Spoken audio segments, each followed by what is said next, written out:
10 al 23. Adelante, Carolina. Gratitud por la ayuda recibida. Me alegro muchísimo del Señor de que al fin hayáis vuelto a interesaros en mí. Claro está que teníais interés, solo que no habíais tenido la oportunidad de demostrarlo. No digo esto porque esté necesitado, pues he aprendido a estar satisfecho en cualquier situación en que me encuentre. Sé lo que es vivir en la pobreza y lo que es vivir en la abundancia. He aprendido a vivir en todas y cada una de las circunstancias, tanto a quedar saciado como a pasar hambre, a tener de sobra como a sufrir escasez. Todo lo puedo en Cristo que me fortalece. Sin embargo, habéis hecho bien en participar conmigo en mi angustia. Y vosotros mismos, filipenses, sabéis que en el principio de la obra del Evangelio, cuando salí de Macedonia, ninguna iglesia participó conmigo en mis ingresos y gastos, excepto vosotros. Incluso a Tesalónica me enviasteis ayuda una y otra vez para suplir mis necesidades. No digo esto porque esté tratando de conseguir más ofrendas, sino que trato de aumentar el crédito en vuestra cuenta. Ya he recibido todo lo que necesito y aún más. Tengo hasta de sobra, ahora que he recibido de Epafrodito lo que me enviasteis. Es una ofrenda fragante, un sacrificio que Dios acepta con agrado. Así que mi Dios os proveerá de todo lo que necesitéis conforme a las gloriosas riquezas que tiene Cristo Jesús. A nuestro Dios, a nuestro Dios y Padre sea la gloria por los siglos de los siglos. Amén. Amén. Saludos finales. Falta todavía. Saludad a todos los santos en Cristo Jesús. Los hermanos que están conmigo os mandan saludos. Saludos de parte de todos los santos, especialmente los de la casa del emperador. Que la gracia del Señor Jesucristo esté con vuestro espíritu. Amén. Amén. Bueno, esta es la última sección de la carta, ¿vale? En el capítulo 4 se habla de las marcas del cristiano, como estuvimos viendo ya la semana pasada. Si os acordáis, en el capítulo primero, el capítulo 1 hablaba del amor, ¿no? En el capítulo 2 del modelo de la vida cristiana, cómo tiene que ser la vida cristiana en Jesús, ¿no? El capítulo 3 era un avance de la vida cristiana y cómo tenemos que seguir a Jesús teniendo esto en cuenta. Y aquí en el capítulo 4 se habla de las marcas del cristiano, que es el gozo y la paz, ¿vale? Ya vimos algo de esto la semana pasada. Y hoy, aquí en este texto, tenemos uno de los versículos más conocidos de toda la Biblia. ¿Cuál es? Todo lo puedo, Cristo que me fortalece. Esto, yo no sé por qué, cuando digo este versículo, me entra como, todo lo puedo en Cristo que me fortalece. ¿No? Así no, ¿verdad? Todo lo puedo en Cristo que me fortalece.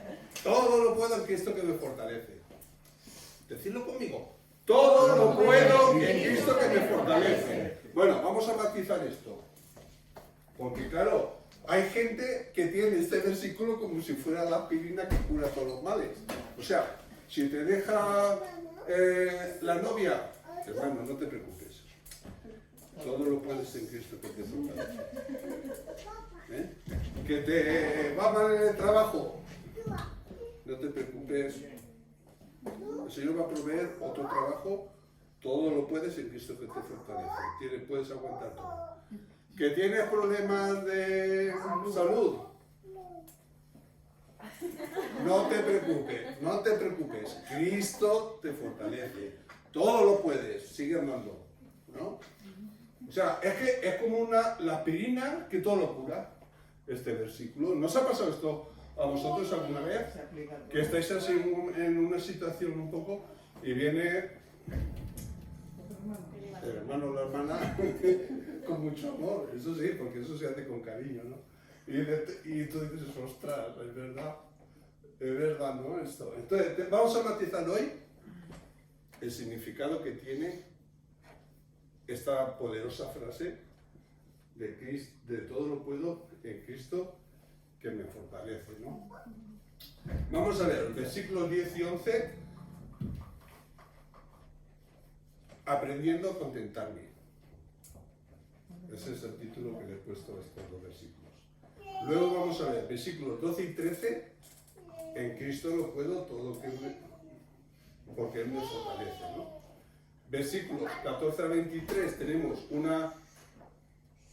la bendición tan grande que tenemos los creyentes a poder dar, ¿vale? De lo que tenemos, tanto espiritual como material. Y al final pues tenemos unas palabras para no olvidar, ¿de acuerdo? Vamos a ver esto en 4 secciones. Entonces, en primer lugar, alguien que quiera leer versículos 10 y 11. Aunque ya hemos leído todo el texto, pero para tenerlo ahora más fresco. Me alegro muchísimo en el Señor de que al fin hayáis vuelto a interesaros en mí. Claro está que teníais interés, solo que no habíais tenido la oportunidad de demostrarlo. No digo esto porque esté necesitado, pues he aprendido a estar satisfecho en cualquier situación que se me encuentre. Gracias, Ginette. Aprendiendo a contentarme. Yo quiero preguntarte una cosa. No me respondas, solamente que lo pienses en tu corazón. ¿Te cabreas cuando no salen las cosas como tú quieres?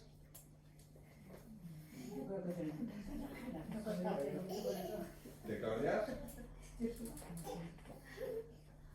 ¿Lo notas que estás cabreado? Incluso a lo mejor la gente que está a tu alrededor puede notar que estás...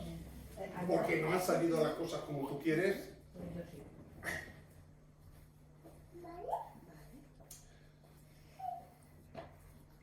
En los versículos 10 al 19, Pablo habla de sus relaciones con la iglesia de Filipos, ¿no? Con los filipenses, que las relaciones que él tenía con los hermanos era algo extraordinario, de verdadero amor. No sé si habéis notado a lo largo de la carta esa complicidad. Hay una complicidad preciosa entre la iglesia y Pablo, ¿no? Pablo como pastor, como maestro, como fundador de la iglesia. Hay un amor que es un amor recíproco. Es algo precioso pensar en esto, ¿no? Como él que es el fundador, está por ellos de una forma tremenda, ¿no? Por todos los hermanos, ¿no? Qué importante es esta práctica en la iglesia, ¿no? Ver esto en la iglesia, ojalá todas las iglesias fueran así, ¿eh? Como la mía.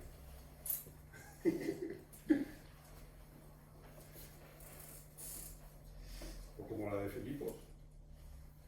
A veces pensamos que nuestra iglesia es lo mejor, ¿no?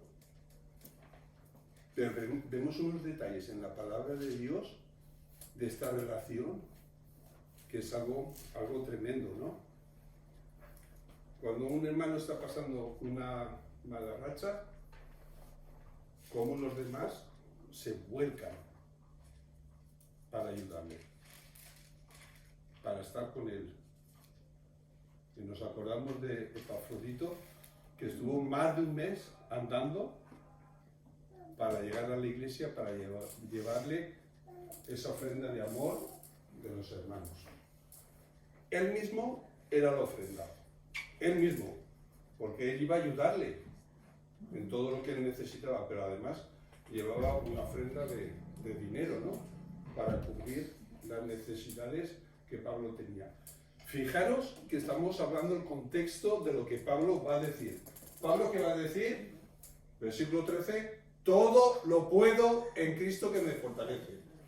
Pero tenemos que entender bien el contexto. ¿Vale? El contexto en el que Pablo está diciendo todo esto. Un hermano que debido a una enfermedad no puede trabajar, por lo que se queda sin ingresos, y como la iglesia hace un acto de amor, es una suposición, ¿no? Entre nosotros, que ocurriera esto. Un hermano que por una enfermedad no puede trabajar y no tiene ingresos para comer, ni para pagar el alquiler, ni para nada. Y la iglesia se vuelca en amor hacia ese hermano para ayudarle. Nosotros lo hemos vivido esto en Moraga, ¿verdad? Y eso es lo que se tiene que vivir en la iglesia. Cuando uno pasa necesidad, los demás se vuelcan en amor hacia el hermano que está pasando necesidad. Y necesidad de cualquier tipo. Necesidad de cualquier tipo. A lo largo de la historia de la iglesia, esto se ha practicado. Los cristianos hemos aprendido esta práctica maravillosa de ayudarnos, ¿no? Y de ofrendar en amor para nuestros hermanos. A lo largo de toda la historia y hoy en día se sigue practicando y es una bendición enorme, enorme. Es algo maravilloso que el mundo no tiene. Porque alguien del mundo se queda sin ingresos porque no puede trabajar y se tiene que ir a pedir ayuda al ayuntamiento o aquí o allá o mendigar. Pero nosotros, tú y yo, que estamos en la iglesia, tenemos a nuestros hermanos. Si la iglesia se ajusta a la palabra de Dios.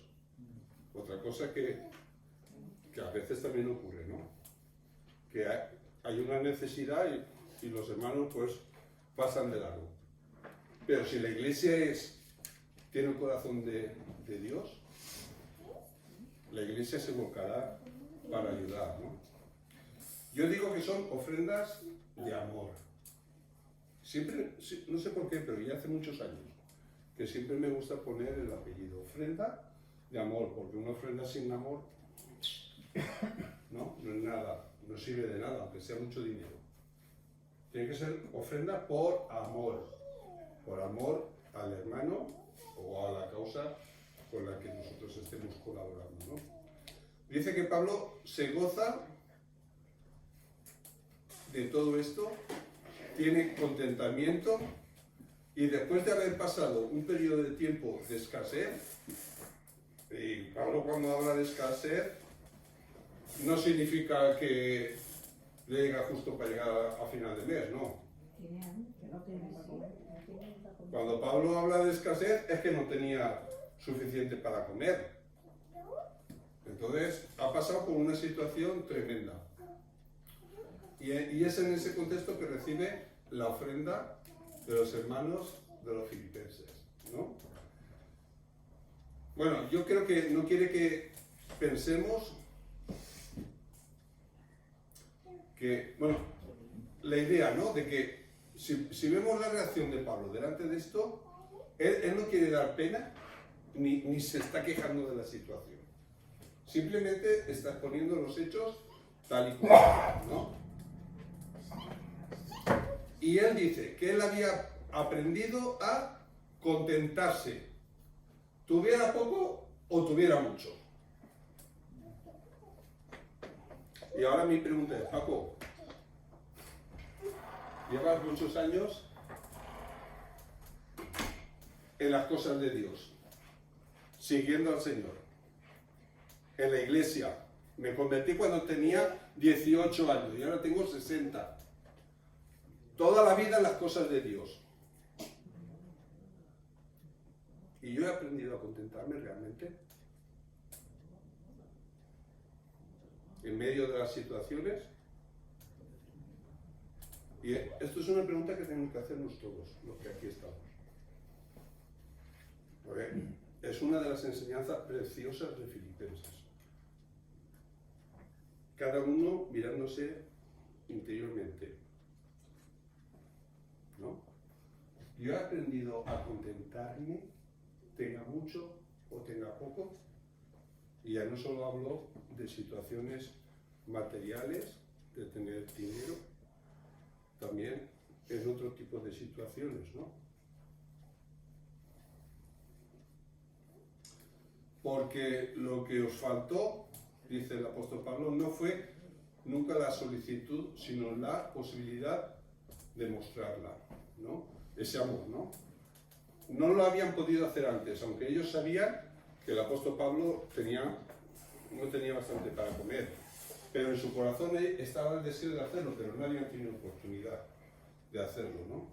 Es verdad que en otras ocasiones ya le habían ayudado, pero en esta ocasión, pues parece ser que la ayuda, Epafrodito llegó un poco más tarde de lo que ellos hubieran querido. Por eso les dice esto, no faltó nunca la solicitud, o sea, que él sabía que le querían ayudar, pero no habían podido, ¿no?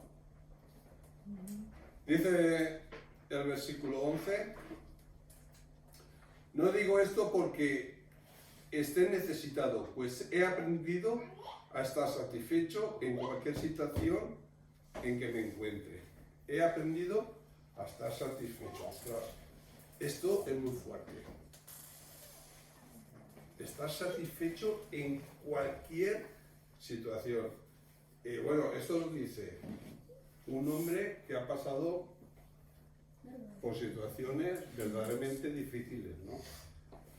Naufragios, apedreado, apaleado, enfermedades, cárcel. ¿Cómo es posible que él diga, he aprendido a tener contentamiento en cualquier situación? Vamos a ver.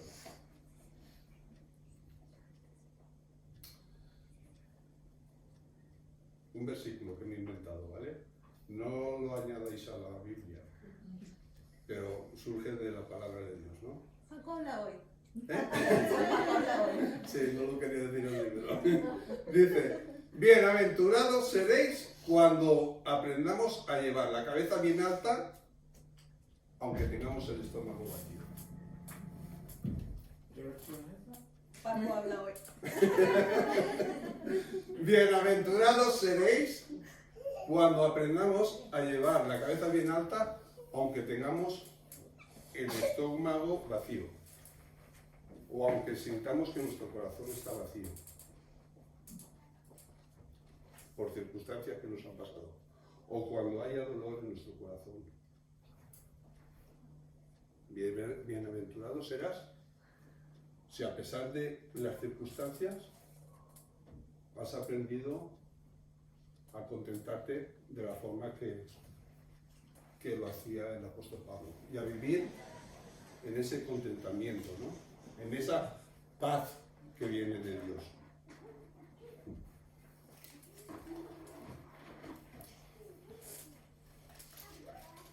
Una mirada recta, aunque nuestro bolsillo esté vacío, un corazón feliz,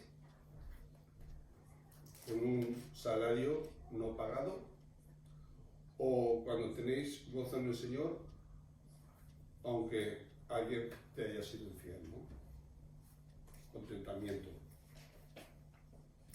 Dice el versículo 12, sé lo que es vivir en la pobreza y lo que es vivir en la abundancia. He aprendido a vivir en todas y cada una de las circunstancias, tanto a quedar saciado como a pasar hambre, a tener de sobra como a sufrir escasez. Yo no sé si aquí alguien ha llegado a ese extremo de pasar hambre. Espero que no, creo que no. Pero eso tiene que ser algo terrible. Pasar hambre no, pero pasarlo mal. Pasarlo mal. Pero pasar hambre, Tony, Hambre no le- o sea, no tener para comprar. ¿Eh? Mira. No, no estamos hablando de ahora. No estamos hablando de ahora. Voy a contar una... Paco ya lo sabe. Sí. Voy a contar una experiencia. Voy a hacer algo que nunca se debe hacer, y es que el que predica o el que habla se ponga como ejemplo. Pero es el que conozco, entonces os lo digo, ¿vale? Permitidmelo, ¿vale? Mira, cuando nosotros pusimos la tienda de café, Ángel, lo pasamos muy mal. Y fijaros que María Ángeles me estaba esperando para... Yo salía, tenía que tostar el café y tenía que ir a venderlo. Y María Ángeles me estaba...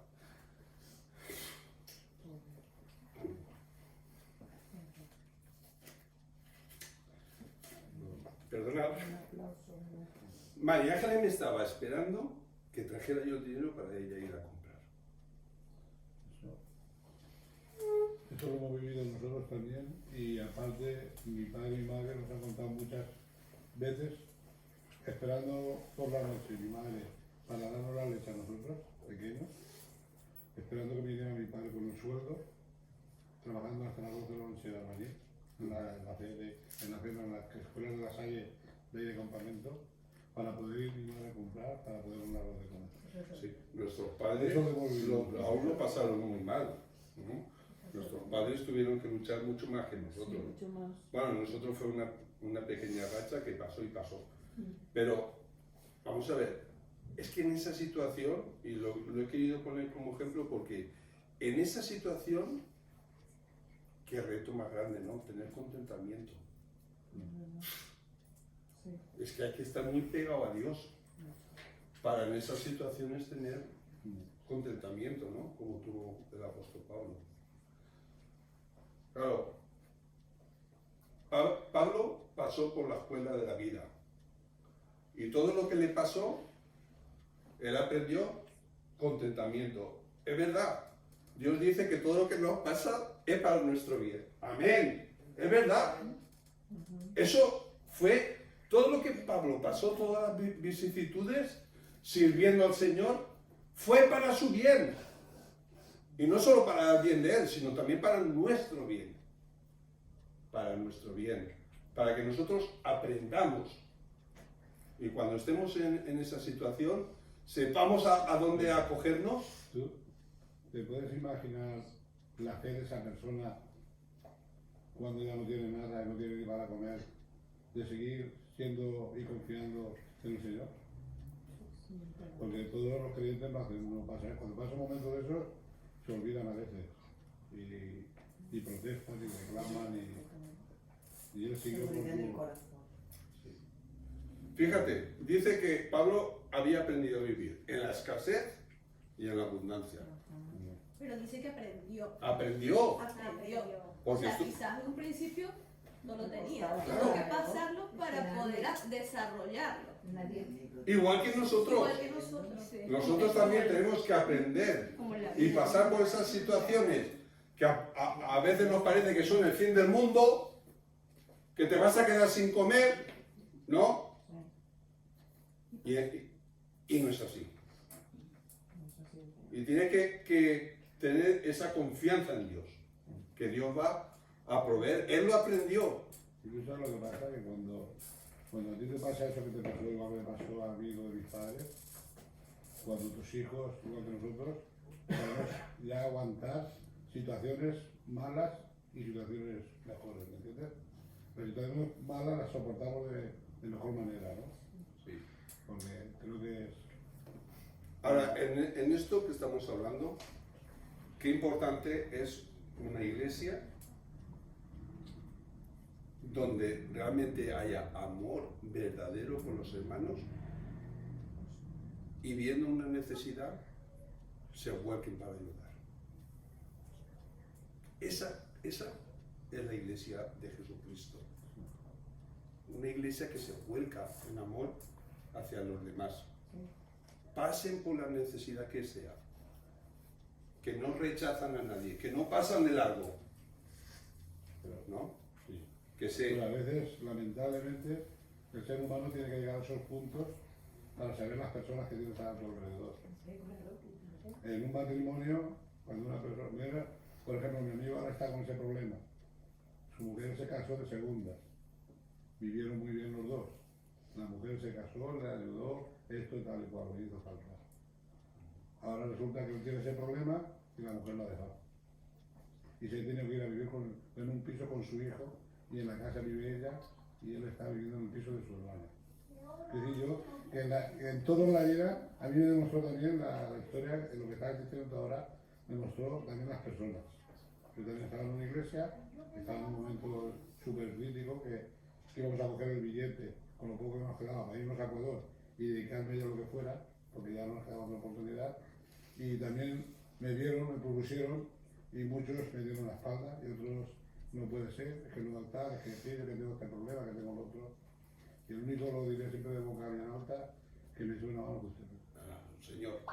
Bueno, el caso es ese, ¿no? O sea, aprender a tener ese contentamiento, ¿no? Pablo dijo, en todo y por todo he aprendido. tanto en tener escasez como hasta el punto de llegar a pasar hambre, como a tener abundancia. O sea, aprendes a tener escasez, pero también a tener abundancia. Es algo que hay que aprender. Sí. Yo, en mi experiencia, digo que es más difícil aprender a tener abundancia que a tener escasez. Más difícil, por lo menos en mi experiencia. Y ahora os explicaré por qué. La abundancia es peligrosa, muy peligrosa. ¿Vale? ¿Cómo aprendió el secreto de este contentamiento? Sencillamente porque estaba confiado en el Señor. Y él confiaba en la voluntad del Señor. Que todo lo que le iba a pasar era para su bien. Y confiaba en la promesa del Señor, que el Señor iba a estar ahí para ayudarle, ¿no? ¿Eso qué significa? Pues que Pablo sabía que fuese la situación en la que estuviera, se iba a hacer la voluntad de Dios. Y tú ahora me dirás, ojo con eso, la voluntad de Dios, cuando te quedas sin trabajo y tienes que ir por ahí buscando, ¿eso es la voluntad de Dios? O cuando tienes una enfermedad grave y no puedes trabajar y no puedes sostener a la familia, ¿eso es la voluntad de Dios? O cuando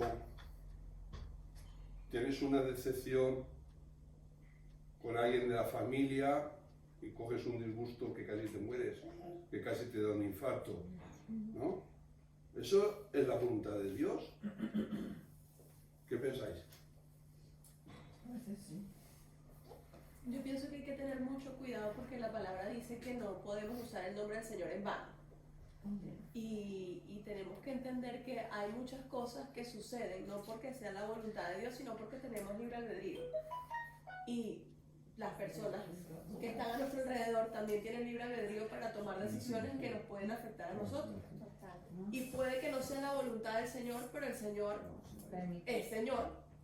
Y Él no se va a contradecir. Si ya nos dio libre albedrío, nos dio libre albedrío. Entonces hay que tener mucho cuidado, sobre todo cuando decimos a alguien que está pasando por situaciones difíciles, tranquilo que es la voluntad de Dios.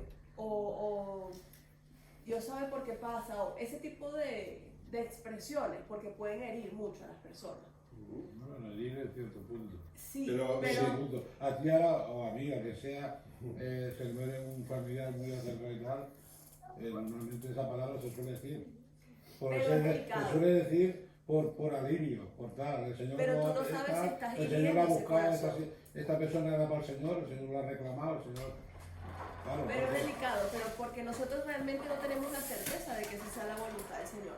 Es delicado hacer ese tipo de comentarios. vamos a ver, Bueno, Carolina, sí, una reflexión que yo hago. Aquí estamos reflexionando sobre el tema.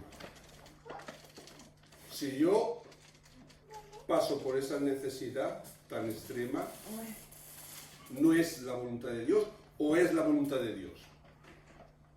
Yo creo que la voluntad- La palabra dice, amado, yo deseo que seas prosperado en todas las cosas, así como prospera tu alma. Creo que hay cosas que son permitidas para procesar nuestra fe. Sí, yo Pero creo- de ahí a que la voluntad de Dios sea, o sea, ¿cuál padre quiere que sus hijos estén mal? Pero hay veces que papá no puede intervenir porque el nené necesita pero aprender. Lo has dicho del libro, Ginette. sí. Lo has dicho del libro, muy bien.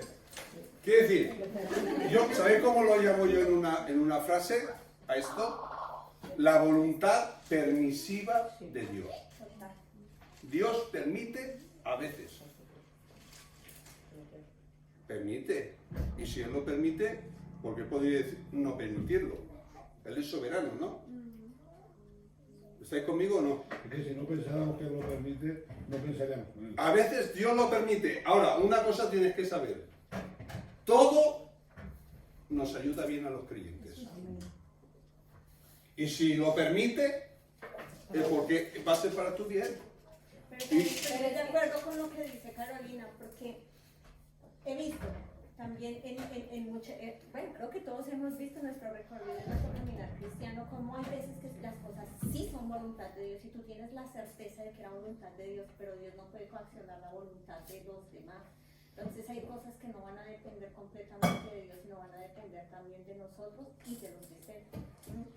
Por ejemplo, es voluntad de Dios que todos estemos acá y que edifiquemos iglesia juntos, claro, pero cada uno de nosotros decide si va a aportar a ese crecimiento o no. Entonces, a eso voy a futuro. Yo también pienso lo que dice Carolina, como todos tenemos libre albedrío, pero también todo acto trae unas consecuencias. Entonces, somos libres de tomar la decisión porque el Señor ya nos ha instruido qué cosas nos son permitidas y qué cosas no se edifican y qué cosas no.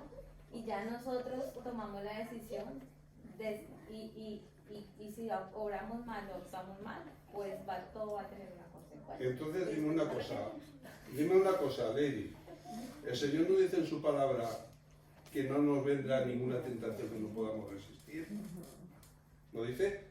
Entonces, ¿qué significa eso con respecto a lo que estamos diciendo? ¿Eh? Yo también quiero Perdona, que Juan quería decir algo. Juan, ¿quería decir algo? no, bueno, que en el punto de esa gracia de Dios, que sí, que si es la voluntad de Dios o no es la voluntad de Dios, es posible que solo lo sepa Dios. Pero eso que tú acabas de decir, que si fue voluntad de Dios o si fue error de nuestras decisiones o de nuestros pecados, lo que tú acabas de decir, todo obra para nuestro bien. Amén.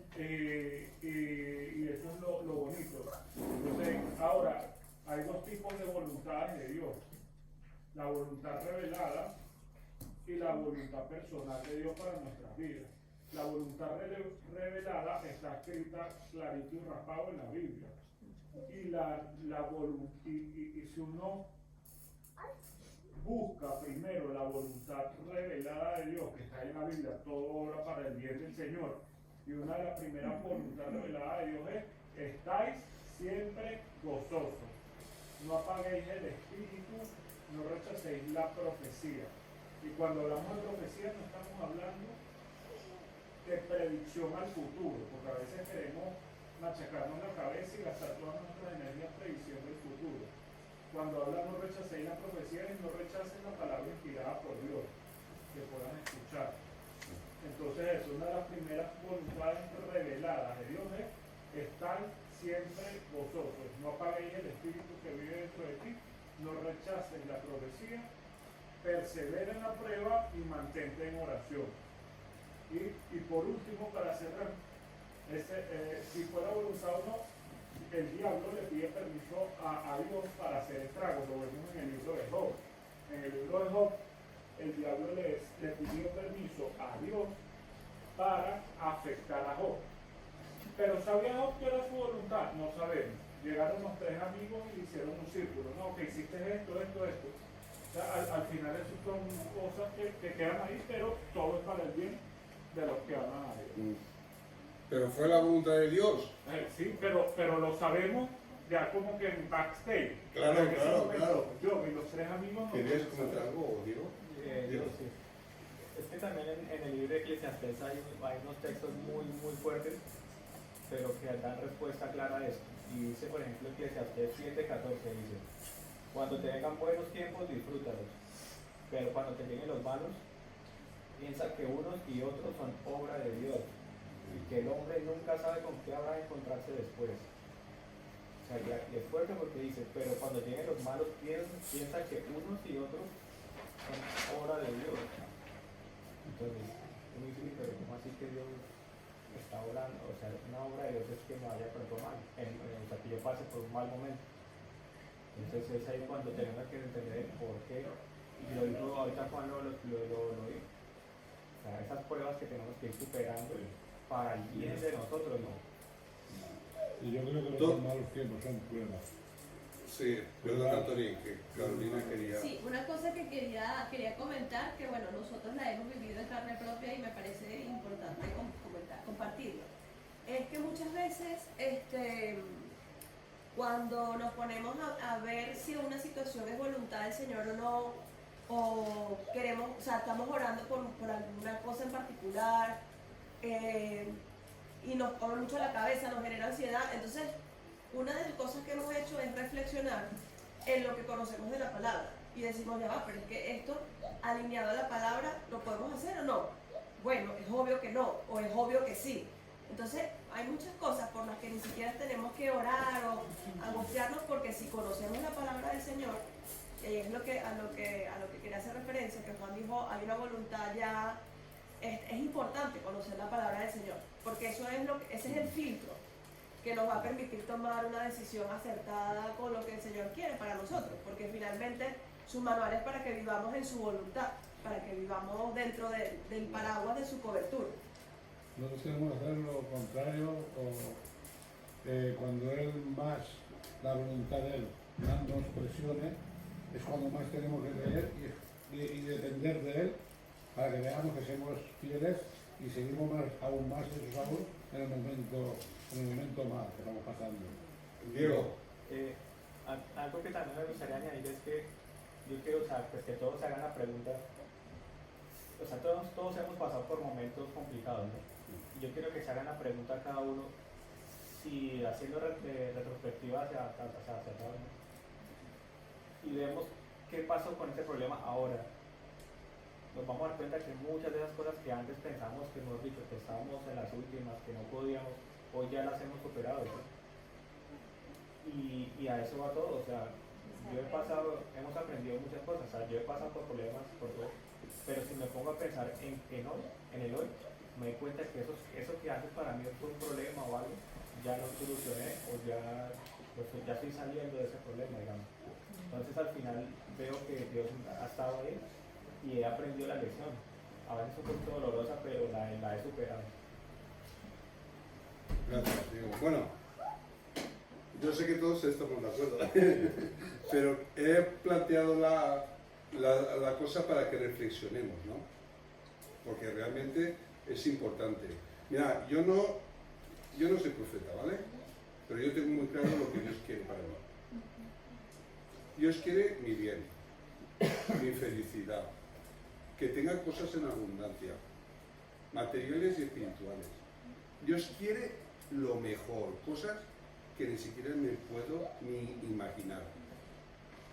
Perdona. Y sé que lo mismo que quiere para mí, lo quiere para ti. Y Él aquí dará pruebas muy fuertes para ver si Él sigue siendo fiel o lo abandona. Me estropeas el mensaje, Tony. Entonces, también sé una cosa, Él quiere lo mejor y quiere librarme de enfermedades, de que yo caiga o tropiece en sus cosas, que me desvíe en 1000 cosas, ¿vale? No lo quiere para mí. Yo sé cuál es su voluntad, porque está escrita en la palabra de Dios. Sabemos cuál es la voluntad de Dios para nosotros. Ahora, también sé que su voluntad es su voluntad permisiva, ¿vale? Vamos a llamarla así.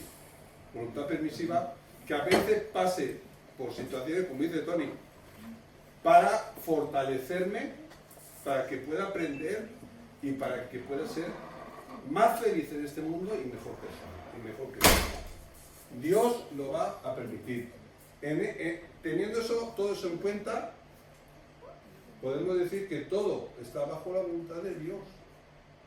Lo bueno y lo malo. Y esto es algo que tenemos que aprender. Las situaciones que estamos pasando, y a veces se juntan las cosas, ¿no?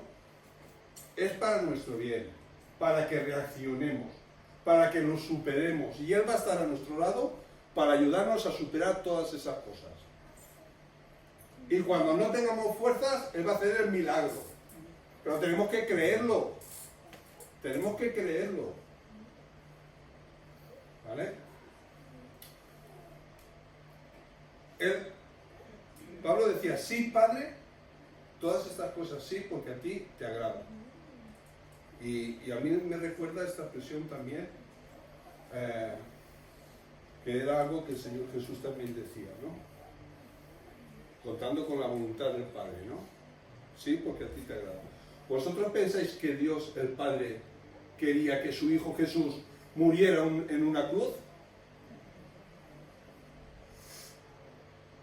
¿Sí, no? ¿Cómo quererlo? Pero no había pensado. ¿Cómo quererlo? Pero era necesario. Entonces, su voluntad permisiva, en su voluntad permisiva, Él permitió que Jesús muriera, fuera sacrificado por nosotros, para salvarnos. Era necesario. Pues eso es lo que nos pasa a nosotros a veces también. Que tenemos que pasar por sacrificios, podemos llamarlo así, para que nosotros, para que podamos ser mejores personas, para levantarnos, ¿no? Para ser mejores creyentes, para vivir más en santidad, que es lo que Dios quiere, que vivamos de acuerdo a su palabra. Quizás has tenido una situación así, no lo sé, económica, difícil, ¿no? O ha pasado por circunstancias de alguna enfermedad. O quizás has tenido en la iglesia, como también nos pasó, ¿no? Un gran ministerio, podríamos decir, ¿no? Y entonces, ahora no lo tienes. ¿Y cómo te sientes cuando has perdido esas cosas? Has perdido dinero, has perdido salud, has perdido cosas, ¿no? Cosas valiosas como cosas que hacías antes para Dios y ahora no puedes hacer. Quizás tenías un buen trabajo y ahora lo has perdido.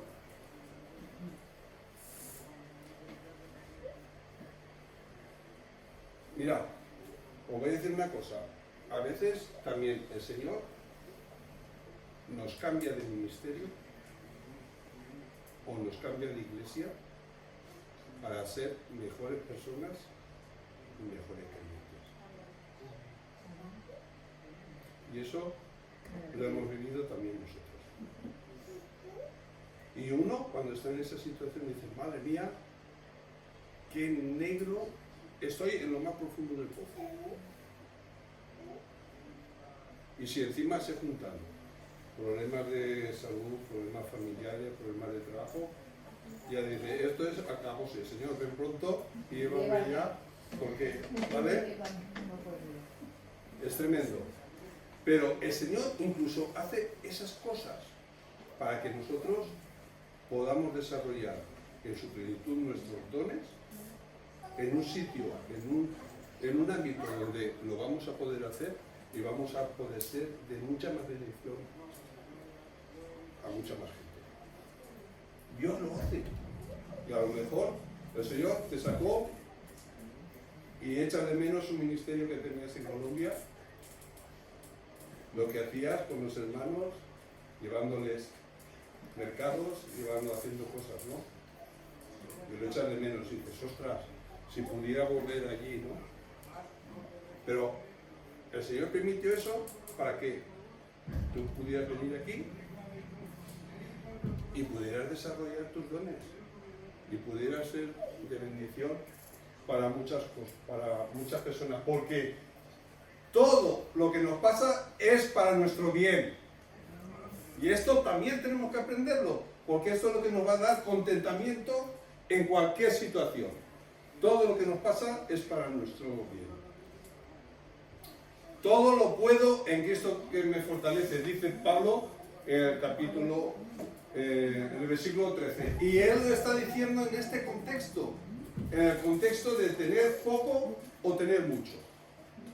Él aprendió a vivir en escasez y a tener abundancia. ¿Creía de verdad el apóstol Pablo que esto era posible? ¿Son solo palabras? ¿Esto que está diciendo lo dice en sentido literal? Yo creo que el apóstol puede decir lo que dice. todo lo puedo en Cristo que me fortalece. Y se estaba refiriendo a todo lo que estaba en la voluntad de Dios. Todo lo que está en la voluntad de Dios, él lo podía llevar a cabo. Si él tenía que ir a predicar a los gentiles, eso era la voluntad de Dios. Él lo iba a poder hacer. Y predicar a los gentiles no era nada fácil, ¿eh? Ya vemos lo que pasó en muchas ocasiones. Pero él quería que todo lo que estaba en la voluntad de Dios, él lo podía hacer. Qué importante es saber cuál es la voluntad de Dios para tu vida. Tenemos que buscar cada día incesantemente, tenemos que saber cuál es la voluntad de Dios para ti y para mí. Tenemos que saberlo. Y lo sabemos en términos generales, como decíamos antes. Nuestro bienestar, nuestra felicidad, que le sirvamos, que vivamos en santidad en términos generales. Pero ya el día a día. Y tenemos que pararnos todos los días, por la mañana o por la noche, da igual. Y decir, Señor, ¿cuál es tu voluntad para mí, para mañana? Mañana tengo esto, tengo lo otro. De todas esas cosas que tengo, ¿cuál es tu voluntad para mí? Si hiciéramos eso, la verdad es que yo ganaría muchísimo tiempo. Si hiciera eso y pudiera descartar las cosas, vaya, me evitaría un montón de problemas, sería mucho más feliz, ganaría muchos años y me funcionaría mucho mejor las cosas. ¿No creéis que sería así? Bueno, yo os reto que lo practiquemos. La voluntad de Dios para mí, para mañana. ¿Cuál es la voluntad? Pablo aprendió que los mandamientos del Señor son la capacitación para Él, ¿no? Lo que Dios nos manda nos capacita, ¿no? Y por eso siempre decimos en cuanto a las misiones, que el Señor es el que llama a las personas. El Señor es el que pone en el corazón el deseo de ir a Senegal, de ir a Perú, de trabajar en el barrio, en Distrito 13, de todo lo que hacemos. El Señor llama. Y hoy en día el Señor está llamando a personas a hacer cosas, a servirle, en distintos ministerios. Pero si es Él el que llama, Él capacita.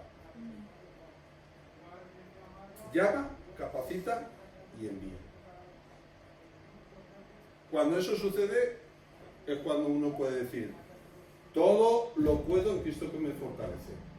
A pesar de las vicisitudes que podamos pasar en la obra del Señor, en el servicio del Señor, si Dios te ha llamado, si Dios te ha capacitado y si Dios te ha enviado, todo lo puedes en Cristo que te fortalece. Esto tenemos que interiorizarlo, hacerlo nuestro. Muy importante saber cuál es la voluntad de Dios.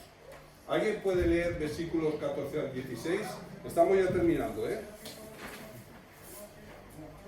Sin embargo, bien hicisteis en participar conmigo en mi tribulación. Y sabéis también vosotros, oh filipenses, que al principio de la predicación del Evangelio, cuando partí de Macedonia, ninguna iglesia participó conmigo en razón de dar y recibir, sino vosotros solos. Pues aún en Tesalónica me enviasteis una y otra vez para mis necesidades. ¿Veis? Allá le habían ayudado anteriormente a Pablo, ¿no? Pero aquí en estos versículos podemos ver ese agradecimiento hacia los hermanos por la ayuda que le habían enviado, ¿no? Pero vamos a ver, parecen detalles insignificantes, pero si están en la Biblia es porque son importantes, ¿vale? Si están en la Biblia es porque son importantes. ¿Podéis leer el versículo 17? busque dádiva, sino que busco fruto que abunde en vuestra junta. Aquí hay una- Otra versión. Sí. Sí. Dice, no digo esto esperando que me envíen una ofrenda, más bien quiero que ustedes reciban una recompensa por su bondad. Es decir, él no lo hace Por eso, no, por ellos. por ellos, porque más bienaventurado es dar que recibir, ¿no? Entonces lo está diciendo por ellos, ¿no? Lo importante aquí, ¿qué es? El fruto que están produciendo los hermanos en Filipos. El fruto. Eso es un fruto precioso para el Señor, como vamos a ver, ¿no? La pregunta, yo creo que crucial en esto de las cuestiones de dinero, de ofrendas y todo esto, muchas veces lo he oído 1000 veces en la iglesia. Y ya estoy cansado de oírlo. Que si hay que dar el diezmo, que si no hay que dar el diezmo, que si hay que dar ofrenda, que si no hay que dar ofrenda. Oye, siempre estamos igual con lo mismo. Pero es que no se trata de lo que hay que dar. Se trata de lo que tú te tienes que guardar. De lo que recibes. Ya que fuimos allí, ya lo sabes. Es al contrario. Vamos a ver. No es lo que tú tienes que dar. Es lo que tú tienes que guardar de lo que Dios te da. Para poder ayudar y para colaborar en la obra de Dios. ¿Cuánto te estás guardando? No me lo digas.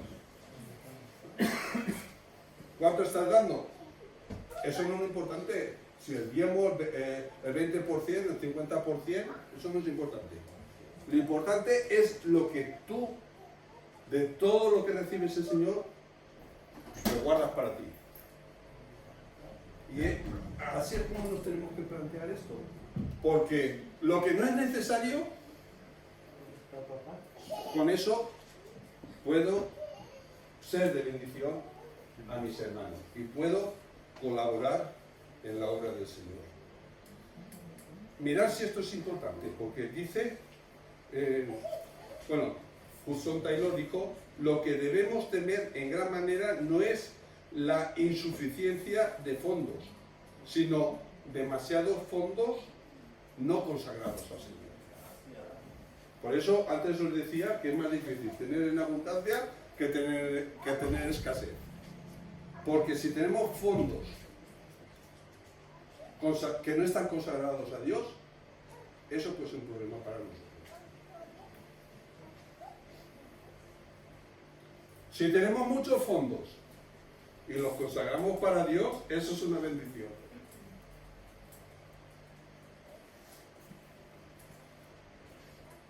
No os pongáis serios. Estaba pensando. A veces cuando se habla de dinero, Cuando fuimos a la reunión, todos estamos aprendiendo, ¿verdad? pero cada uno es consciente de lo que hace, de lo que tiene y de lo que puede. A mí no me puede venir una persona en una iglesia cuando fuimos a Hijo de Reyes a obligarme a mí a decir lo que tengo que poner, lo que tengo que pagar, y los céntimos no valen, y aquí nada más que quiero ver billetes gordos y tráiganme de oiga, por favor. Yo me daba ganas de levantarme y irme. Mira, sobre esto, quiero decir algo muy importante. No solo que termine de decir Tony, que eso ocurre así. Y a veces se derrumba. Yo me recordaba cuando las iglesias están de Brasil y todo eso. Sí, Ya me recordaba. perdona, Tony. Es verdad, a veces se derrumba. Pero fijaros a qué nivel está poniendo Pablo este asunto del que estamos hablando. Que tiene que ver con tener contentamiento, ¿eh? Todo tiene que ver con el contentamiento de Pablo.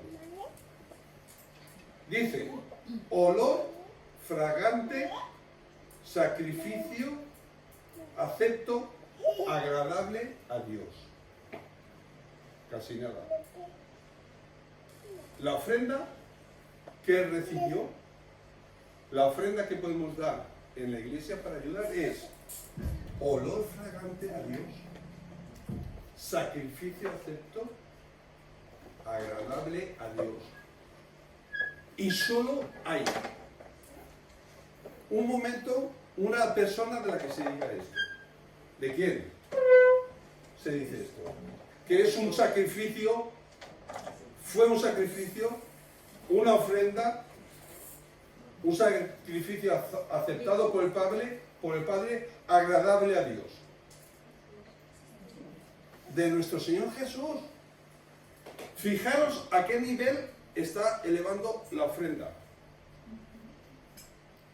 Eso de ofrenda agradable a Dios, olor fragante, solo se dice de la ofrenda que hacemos de corazón al Señor y del sacrificio de nuestro Señor Jesucristo.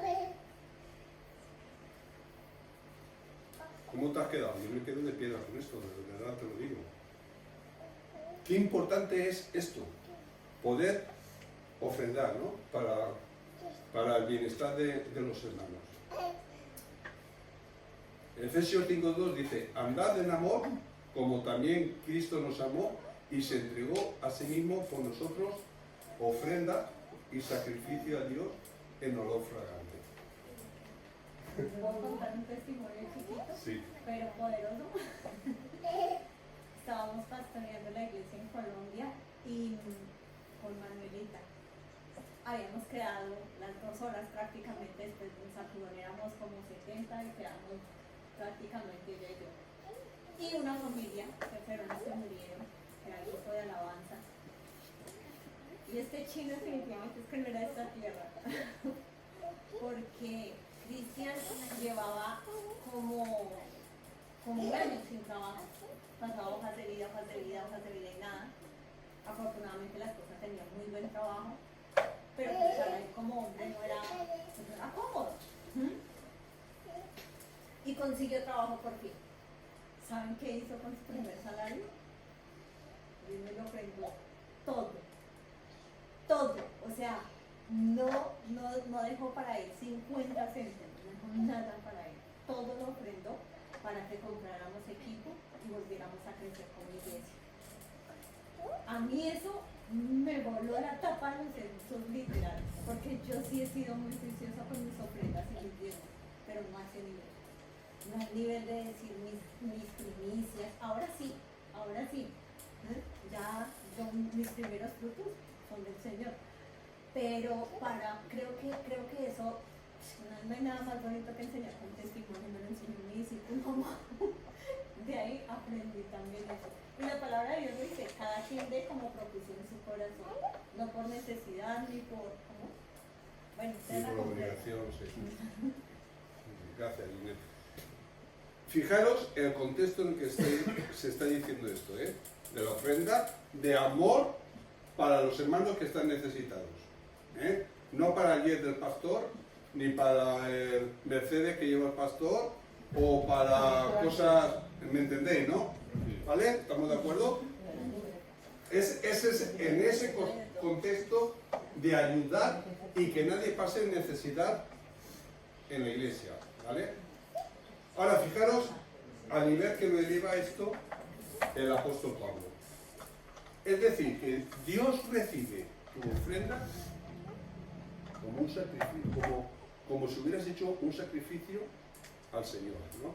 Y seguro que podemos pensar en los sacrificios del Antiguo Testamento, donde tenían que ir al templo a sacrificar animales para el perdón de sus pecados, ¿no? Que eso era un antetipo de lo que Cristo iba a hacer, ¿vale? Entonces, lo está elevando al mismo nivel. Dios lo recibe como un sacrificio tuyo, como algo que te cuesta, que te desprendes y se lo entregas a Él. Con todo tu amor, con todo tu devoción, con todo tu corazón. Así lo recibe el Señor. Cuando la ofrenda se destina lo que se tiene que destinar y no se hace un uso indebido en la iglesia, que a veces también pasa. Sí, pero el problema ya es del que lo hace. Exactamente. Pero tú lo das de corazón y entonces Dios lo recibe como una ofrenda de olor fragante. Le encanta a Dios que hagas esto, de verdad. Yo esto es algo que aprendí pronto en la iglesia y lo he practicado toda mi vida. El apóstol Pablo aquí nos lo presenta de esta forma. Lo que aquí dice es que los que sean fieles en sus ofrendas y lo hagan de corazón, nunca carecerán de lo necesario. Y no está hablando de la doctrina de la prosperidad. Cuando más das, el Señor te va a dar más. No es verdad. Eso es falso. Eso es totalmente falso. Ya lo estás haciendo tú Ahora, por tu propio interés. Ahora, claro, si tú das Eso es egoísta ya. de corazón, el Señor lo recibe como una ofrenda, algo precioso, olor fragante. Ya tenemos tiempo de explicar eso, ¿no? En otro momento. Pero Él lo recibe como algo precioso, como si te arrodillas y le adoras. ¿Entendéis? De hecho, la ofrenda es un acto de adoración al Señor. Por eso los hermanos, en la denominación de los hermanos, la costumbre es, se hace cada domingo, se pasa a la mesa del Señor, todos participan de la copa y del vino, y después, inmediatamente después, se pasa a la ofrenda. Como parte de la comunión, del compromiso, del pacto que tenemos con Dios, ¿no? Tenemos un pacto, es un compromiso, y la ofrenda forma parte de ese pacto y de ese acto de adoración al Señor. Dios cubre las necesidades de su pueblo. Dios va a cubrir tus necesidades, para que no pases, no tus riquezas. Las riquezas pueden venir y pueden ir, pero tus necesidades es lo que nos garantiza el Señor, ¿no? En ese contexto es que tenemos que tener ese contentamiento. Entonces yo digo, madre mía, o padre mío mejor, ¿no? Padre mío, si es que me has dado un cheque, me has dado un talón, ¿vale? Un talón con el sello del banco. ¿Sabéis cuál es el sello del banco? Mi Dios. Ahí está. En el talón ahí está el sello. Dios. ¿Vale? Con una promesa de pago. La promesa de yo proveeré, dice el Señor. Está ahí en el talón, grabado. Con el valor del cheque. ¿Sabéis cuánto vale ese cheque que tienes? Eternidad. Todas nuestras necesidades. El Señor te ha dado un cheque donde están todas tus necesidades cubiertas, tus necesidades básicas, ¿vale? Con el capital del banco. ¿Cuál es el capital del banco? Conforme a las riquezas inagotables de nuestro Señor Jesucristo. Con la dirección, ¿dónde está el banco? En la gloria. Y con la firma del cheque firmado, sin la cual no tendría ningún valor, que es la sangre de Jesucristo. Esto es tremendo. ¿Sabéis qué tranquilidad me da esto a mí? Pase lo que pase, lo tengo garantizado. No vas a mendigar, nunca. Ahora tienes que aprender a vivir en contentamiento. Tienes que confiar con tus hermanos. Si tienes una necesidad, tienes que decirlo a tus hermanos. Tengo esta necesidad. Y si los hermanos te aman, que es lo suyo, entonces se van a volcar para ayudarte en tu necesidad. Y ahora estoy hablando no solamente de necesidades económicas, sino también espirituales. Porque este secreto que aprendió Pablo sirve para todos los aspectos de la vida. Para todos. También para los espirituales. ¿Sí? ¿Querías comentar algo, Carolina? Sí, que está recordando, cuando estabas comentando esto, recordé un testimonio. Y este es mi primer trabajo cuando terminó la temporada y tenían que elegir entre una persona u otra. Estábamos trabajando dos, cubriendo una baja. Mi jefe se sienta conmigo y me dice, me iba a ahorrar este espacio para decirle a la chica que lleva recursos humanos que te lo dijera, pero te lo he querido decir yo y de verdad me da mucha pena tener que despedirte, pero se tiene que dar una sola persona. Y a mí en el momento lo que me salió así, pero de verdad sin reparo fue, y él claro, conocía que estábamos llegando hacia poco, conocía nuestra situación, tal, Y él me lo está diciendo como con mucha pena. Y yo le dije, no pasa nada, mi provisión viene de Dios. Fue lo que yo le dije. Y este hombre no es cristiano ni mucho menos. Yo quedaría así como que, bueno, ya está loca. Y pasado un tiempo, yo estuve súper contenta yendo, conociendo gente en esa temporada. Y de repente un día me llamaron para ofrecerme un trabajo. Y ese trabajo que me ofrecieron, que vino luego, que al final fue muchísimo mejor y ganaba como el doble de lo que en el trabajo anterior. Y con esto yo decía, wow, o sea, en el momento como que me salió demasiado espontáneo y no sé si pude haber impactado esa vida, pero yo sé que eso, cuando confiamos en el Señor no nos va a dejar, como dice su palabra, el Señor nunca nos va a dejar avergonzados, nunca. Así es, ¿verdad? Hay un refrán que no hay mal que por bien no venga. Bueno, terminamos ya la carta y el tema de hoy. Y dice, 3 versículos. Saludad a todos los santos en Cristo Jesús. Los hermanos que están contigo os mandan saludos. Saludad de parte de todos a los santos, especialmente a los de la casa del emperador. Que la gracia del Señor Jesucristo esté con vuestro espíritu. Amén. Bueno, aquí para terminar hay unos saludos.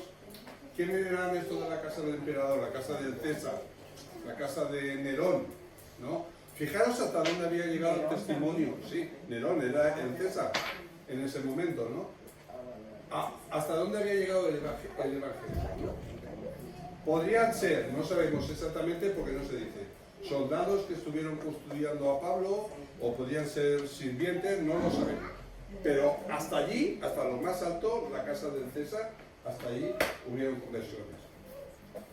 Con un hombre que tenía contentamiento, que había aprendido en las escuelas de Dios, ¿no? El Evangelio no tiene límites, no tiene límites. Puede transformar a cualquier persona, esté en la situación en la que esté. Y nada ni nadie puede destruir el Evangelio. No hay nada ni nadie que se pueda oponer.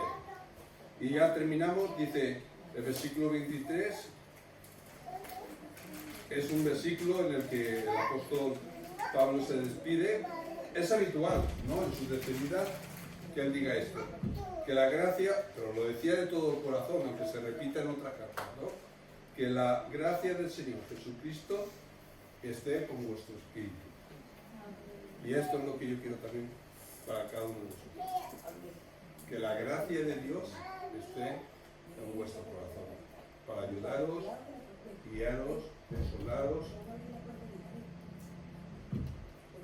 para daros fuerzas en cualquier situación de la vida, para que podamos seguir adelante, para que podamos crecer en el conocimiento que viene de Él y para que podamos ser mejores personas y mejores creyentes. En definitiva, es eso de lo que se trata, ¿no? ¿Vale?